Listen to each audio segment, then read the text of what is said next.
Hey, everybody. Welcome back to another episode of the Making Strides podcast. So today we have a special guest. So we have one of Adam's physical therapists that works for him. We have Chase. And then, of course, Adam is here and me. And so we're going to talk all things cross training today. And we're going to talk about why runners gravitate towards cross training. What are some of these myths surrounding cross training? And we're just going to hope that you leave with some really awesome, actionable advice, information that's just going to help you through your running journey. But let's start with Adam. How you doing today? And then you want to introduce Chase, have him introduce himself. Yeah, doing well. We wanted to bring Chase on because, I think he lines up perfectly with this topic.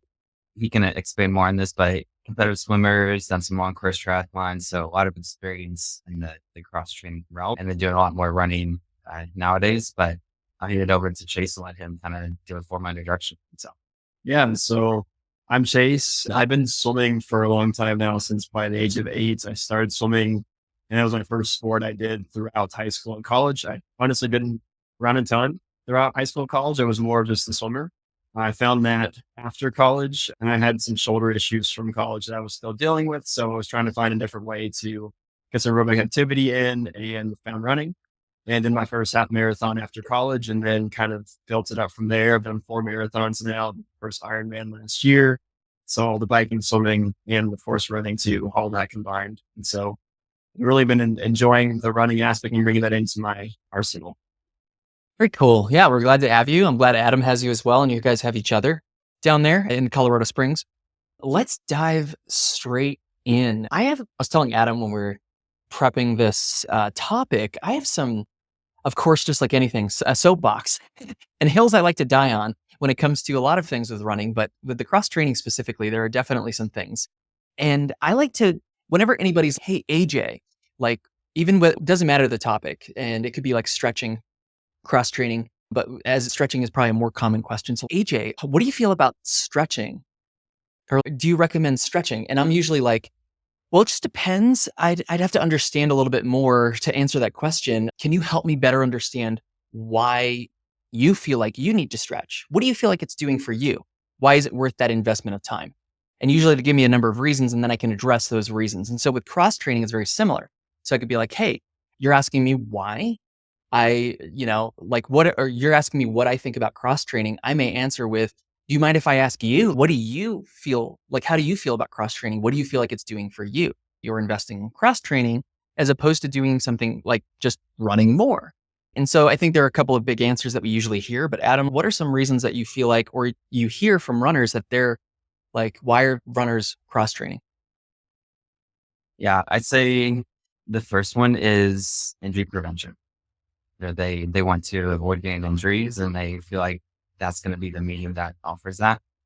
And then very, very coupled with that is trying to maintain any fitness during injury, or starting to replace or build back fitness quicker and after an injury and getting back in the training. Chase, do you hear any other reasons why folks like to cross train? Yeah, I think the big one, like Adam said, is the injury prevention, and then bringing you back, getting that aerobic fitness back after an injury that you've been out for a while about running and are not able to have those impacts on the ground from running. So, doing your biking, elliptical, swimming, things like that. But yeah, I think the injury prevention and then bringing you back from injury are the two biggies that I've seen too. Yeah, absolutely. I know Adam likes to mention how runners sometimes are cross training because they self-identify as being a little bit more injury prone, right? Adam, can you elaborate on that a little bit? Yeah, it's kind of a soft point for me because I was in that boat, right, for so many years. And I feel like it is just not a real thing anymore. You know, I think if you What's are not a real doing thing? being injury prone, Okay. so, and maybe that's a hot take. I don't know, whatever. People can come at me for that, and I'm happy to discuss it.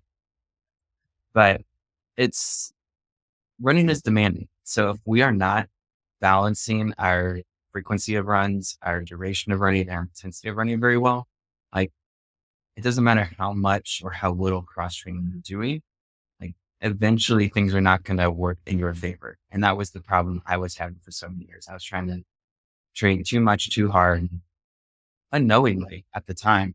That resulted in a lot of my issues. And Now, as I've kind of just matured as a runner and let go of a little bit of my ego, probably not 100% yet, but trending that direction, I have gone prior to my traumatic ankle fracture and tendon tear a couple years ago. I'd had the first 2 years of consecutive ever in roughly 15 years of training. And then I've had since then, since I've gotten back into running, I've had now another close to 2 year stint now since I actually got back. But, and like, the training built up to a marathon. I'm 3 weeks out now and relatively unscathed. Yes, there's some niggles here and there, like never, but largely feeling relatively good. And so honestly, that's not all sunshine, but it's also not the other end of the spectrum where enlisting some biking, elliptical, and swimming, whatever is going to be this cure all that's going to just fix everything for you. Okay, so what you're saying essentially is that being injury prone is, in a nutshell, a myth in terms of people just being more prone because you're a certain person or versus another person. But what's probably happening is, what are those decisions that somebody is making or the habits that they have associated with running? And that may be more of the problem. So I know Chris Johnson likes to mention RSS and runner stupidity syndrome, right? And so obviously there are certain individuals that may be a little bit more prone than others to RSS.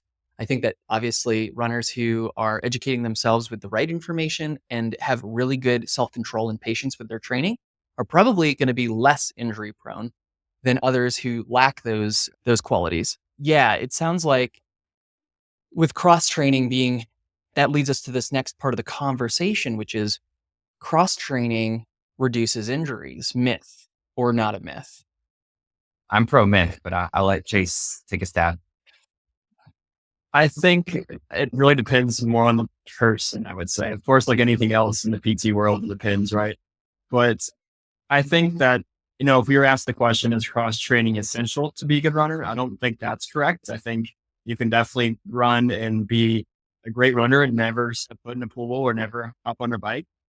But for those individuals maybe that are, we'll take the word injury prone, just to get next step with like getting over the injury, being injury prone and being able to hop on a bike to supplement their running and not replace it. That's the key word there, is like not replacing.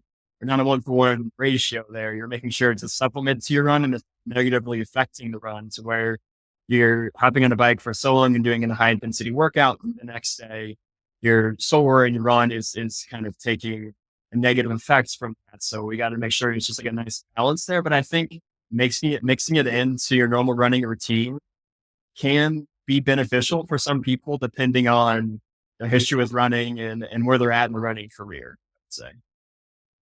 Yeah, absolutely. I think I always like to go back to the fact that there is no such thing as injury prevention.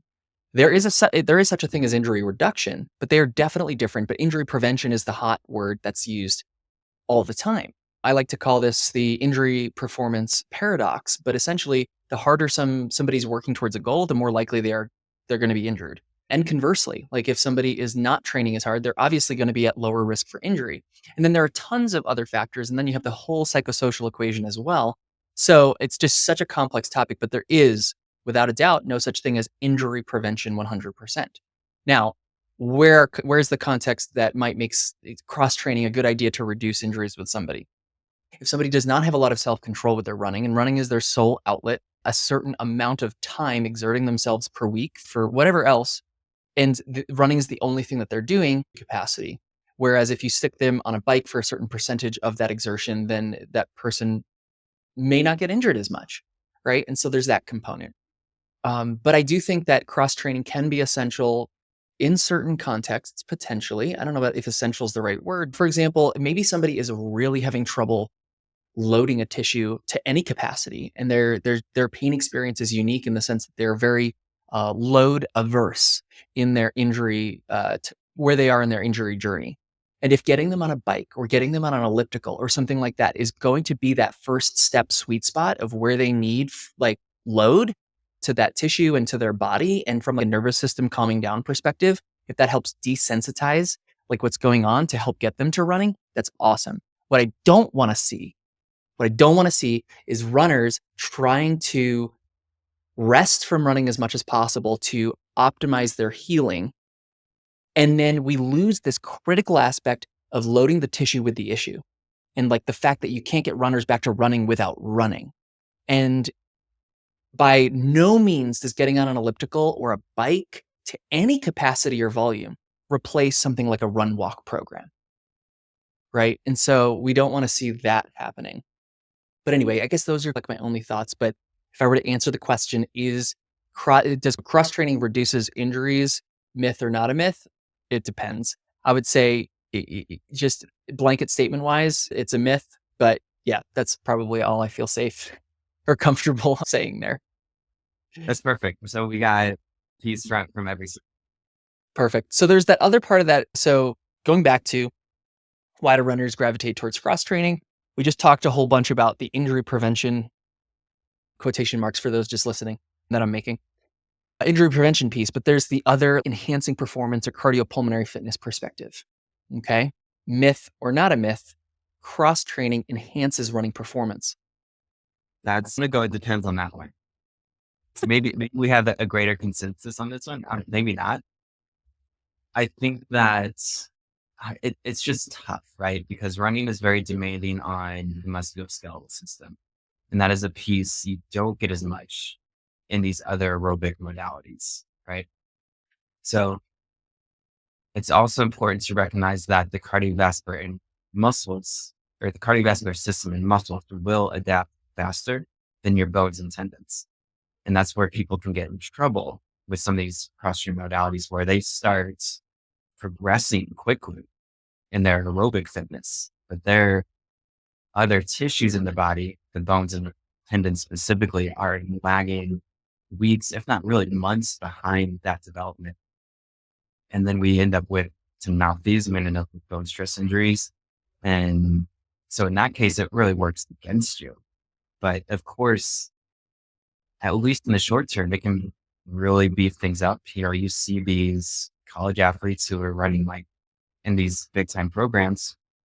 Not all of them are high volume programs. Some of them, like Parker Valdey, if anybody's familiar with that from Florida, can it enhance things in the right person with the right balance? Probably. But is it for everybody? I don't think so. And I think it's also different on the track or the shorter road races than it would be like in AJ's world and a mountainous trail ultra, where that stuff probably doesn't hold as much value. But again, just my opinion there. Have to let you guys kind of share your thoughts.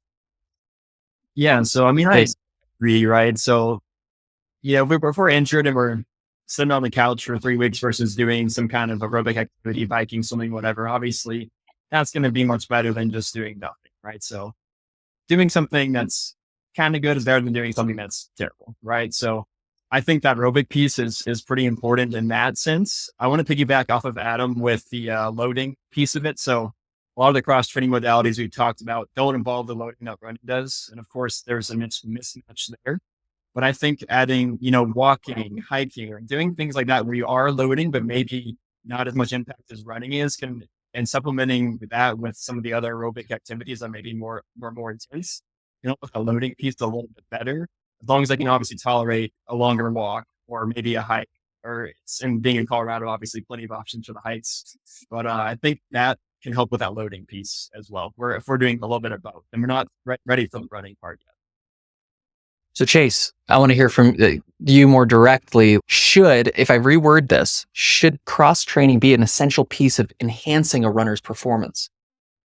I think in order to be better at running, you have to run, right? At the end of the day, that's where it boils down to, is like swimming in the pool isn't necessarily going to make you a better runner. I feel like that's a hard to kind of bridge there. Yeah. In order to be a better runner, you got to run. You got to practice. In order to be better at hills, you got to do hills, like that sort of thing. That's where it translates best. It'd be hard for me to make that connection with really anything else. It's like, yes, concrete. If you do this on a bike, you're going to run faster. Yeah. We probably have a lot of listeners that have a basic understanding of exercise science or kines.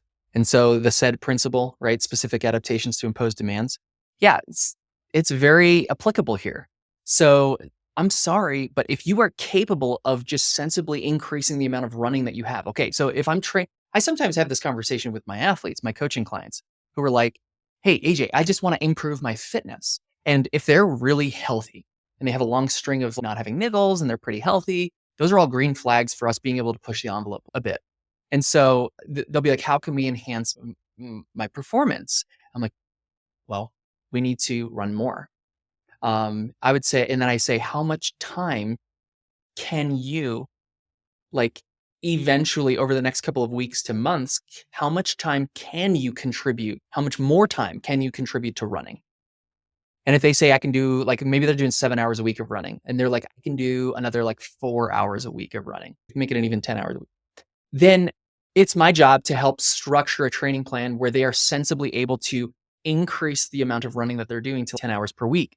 And now the athlete in front of me running 7 hours per week is, and then going to 10 hours per week, that athlete running 10 hours per week will be fitter and faster and likely all of these things compared to the 7 hours a week equivalent of that training.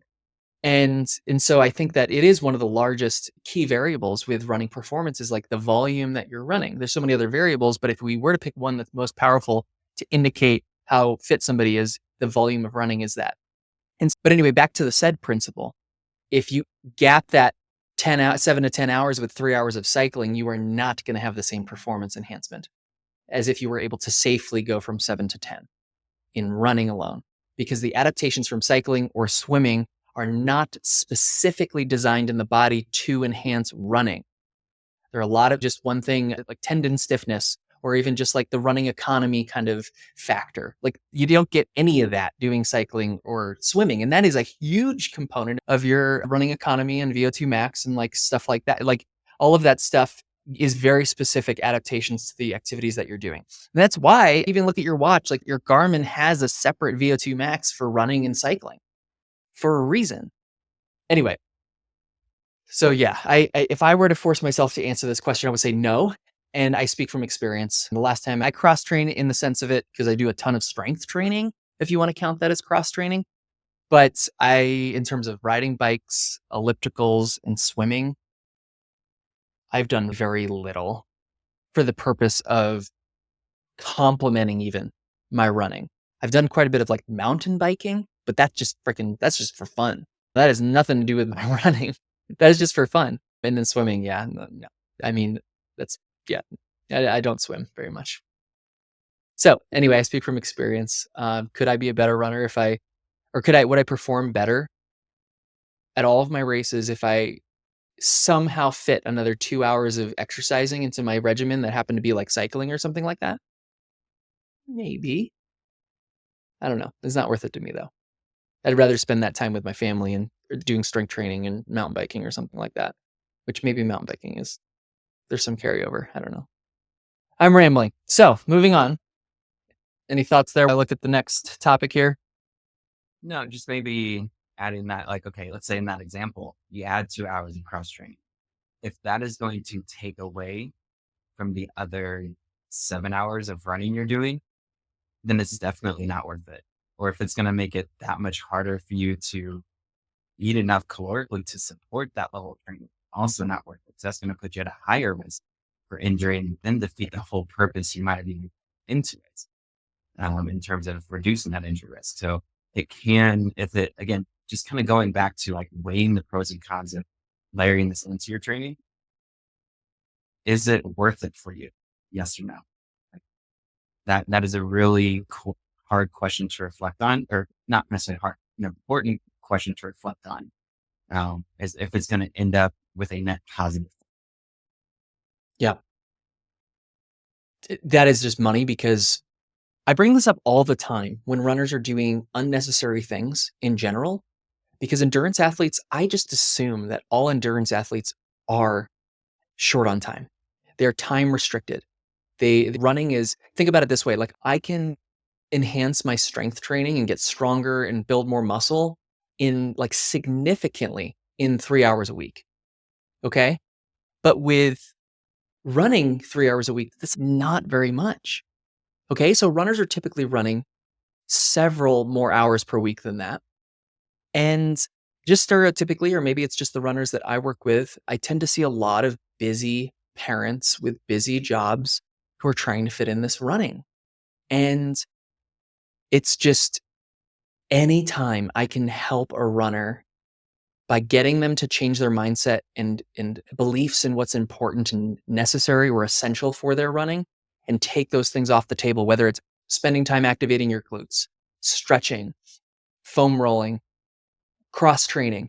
It doesn't matter if I can get them the same or better results that they are currently getting, but by removing things and freeing up their time and enhancing their quality of life, they could either spend that time with their family or they could spend that time doing just more running or whatever they want to do. But if I can free up time for them, like that is a huge win. And I look for that in even with my home exercise programs for my patients. I try to give them let's give you like 3 solid exercises. Sometimes it ends up being more. It just depends. But if I can keep somebody to 3 exercises and enhance and optimize their rehab plan with just 3. So another example there, I just assume everybody's short on time. So we're just trying to save all you guys time here by maybe eliminating some unnecessary cross training. It doesn't mean we're against it. Mindset there. Definitely. So what's next? Okay, let's just move straight to somebody wants to cross train. Let's just say they have a case where you're cool with them doing some cross training. It does make sense for this person cross training. What do you want this person doing? If we were going to generalize, because it will depend on the person in front of you, but if you were going to generalize, what are some of the best cross training activities for runners? Yeah. So I would say, getting as close as we can to the actual running form in our cross training, right? So if we had like a spectrum, I would say if we're doing non-impact cross training, elliptical is going to be pretty high up there because it's mimicking that running form or that running pattern. Swimming is playing at the very other end of that spectrum because we're not using our legs nearly the same as we would on.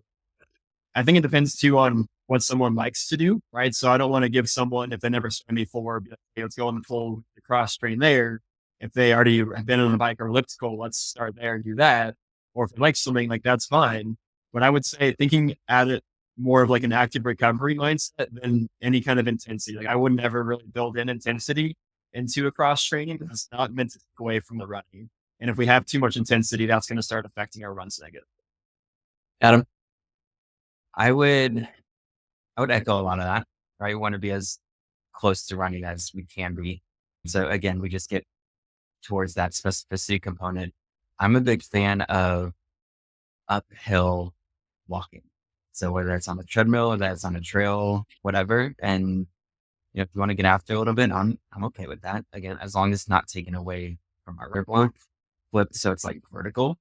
When I was dealing with my ankle stuff, and using basically like if you think of like an aerobics class, like stepping up hard and fast with my foot flat. So I wasn't really stressing my ankle too much, but I was working like crazy doing this. So but those would be my pieces. So for most people, stair step or incline walk.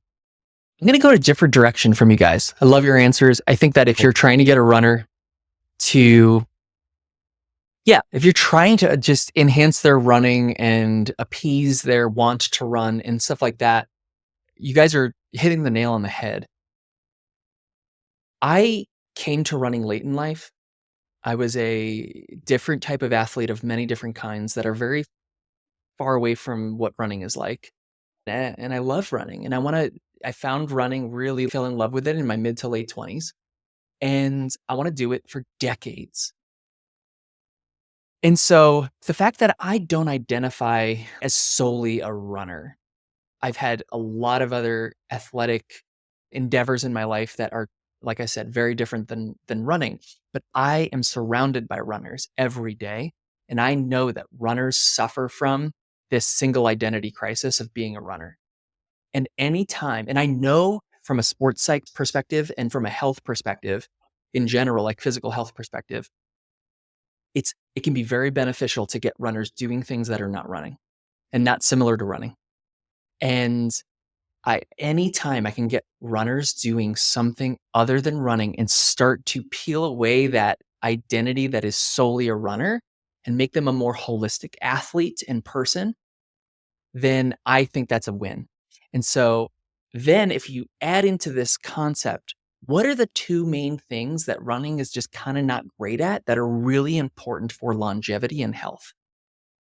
Building muscle mass and building bone mineral density.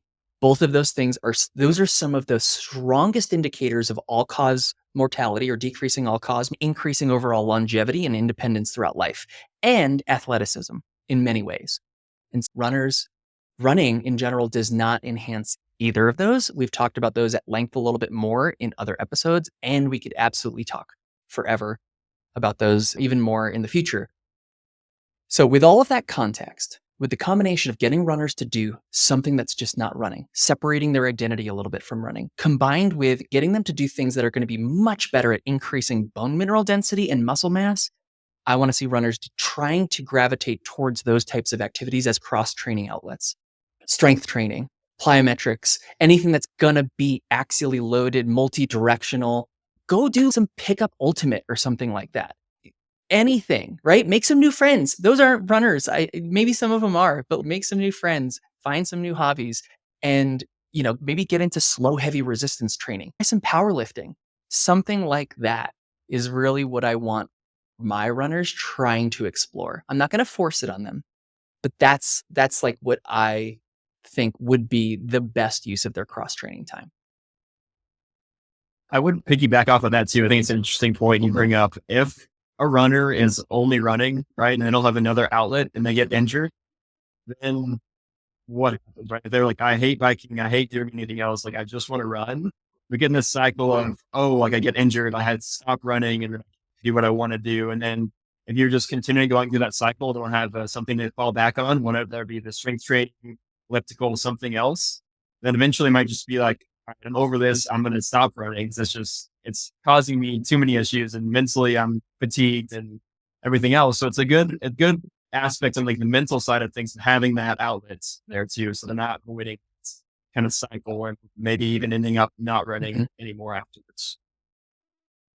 I know two people who, sorry, those, ignore those. Two friends of mine who have, because of recurring injuries and cycling being their sole cross-training outlet while injured, and they're both pretty good cyclists, I've had them both not return to running and just do cycling, which is, I think, even worse for athleticism and overall like health factors and stuff like that. But obviously much better than being a couch potato. But this one guy, Aaron Anderson, man, if anybody on this podcast knows Aaron or knew Aaron, or if Aaron, you're listening, I mourn for your running, because Aaron was so talented. I'm pretty sure he had the fastest known time up Horsetooth Mountain up here. It was like low 20s minutes or something like that. And that's like 2.5 miles and almost 1,500 feet of climbing. And like he did 23 minutes or 24 minutes or something like that. Or maybe it was less. I don't even know. Maybe I'm thinking of Towers. We have another hill climb up around here. He had the like FKT on one of these climbs around here. Just so fit, super fast guy, and would win all the local races. And he'd get off of an injury, race like a maniac, get injured again, get off that injury, race like a maniac, get injured again. And then now he doesn't run, I don't think, anymore. I don't think he's run for years, but he does a lot of like cyclocross and cycling stuff, which he's really awesome at and which is really great for him. But it's just sad that he's not a runner anymore. And he moved to the Pacific Northwest, so I haven't hung out with him in a long time. So Aaron, if you're listening and you are running a little bit, let me know. And then I had another patient a while ago who I helped him through an injury, and he lives on the East Coast. He was dealing with a pretty chronic injury that he ended up he's just cycling now. I don't think he's even running anymore. So it's just a bummer, huge bummer. So hate to see it. Any last topics or thoughts? Anything from you guys cross-training wise? I think for me, we've hit everything that I had in mind. So maybe we just wrap up with, is this like, what's the takeaway here? Should people utilize this or not? What do we think? Chase? So for cross-training, right, and going back to our stereotypical answer of it depends, I think it really just depends. Right? So I think you can always run fast and not have to cross-train and be a great runner. I think it can have a positive impact on possibly preventing injuries in a way. I don't want to use like injury prevention like we talked about earlier, but like at least decrease the risk of injuries, especially if we're building back or we are an injury prone runner and we're trying to build back to higher mileage. Maybe it's a good way to take off some time off your feet and do something less impact. So I think it has its benefits there. I don't think everyone absolutely has to cross train, but I think it's a thing you can always fall back onto if you are dealing with niggles and they're coming up and they're kind of being more consistent and turning into that injury. It can be a good way to supplement some of your running and still run, but maybe not quite the volume you're doing, and have that backup there to go to. And so you can still aerobically be doing something and have like a mental outlet with that, but maybe not be running as much if for some reason. Take it, AJ. Yeah, not once again, this is just, I guess I have said this in the past, but maybe not today. Anytime a runner or really any patient comes to me or client comes to me and they say, this thing is important, it's just my belief is that I need to be doing this thing. How can I do this best or fit this in best? I'm going to, regardless of my thoughts, I will help them fit that in. Even if it is something like static stretching or glute activation or something like that. If they feel like they need to be doing it, I will help them do it. In the way that makes the most sense for them without sacrificing other things that are going to be more important and without it hurting them in any way, shape, or form. That's that context. But in terms of me prescribing cross training, I'd have to be working with a patient who has like maybe a bone stress injury or a very reactive tendinopathy, or you got to prove to me that there is no sweet spot with running involved. Right? The dose makes the poison. There is no dose for this person. If there is a dose, we will find that dose, and that will be a priority over cross training.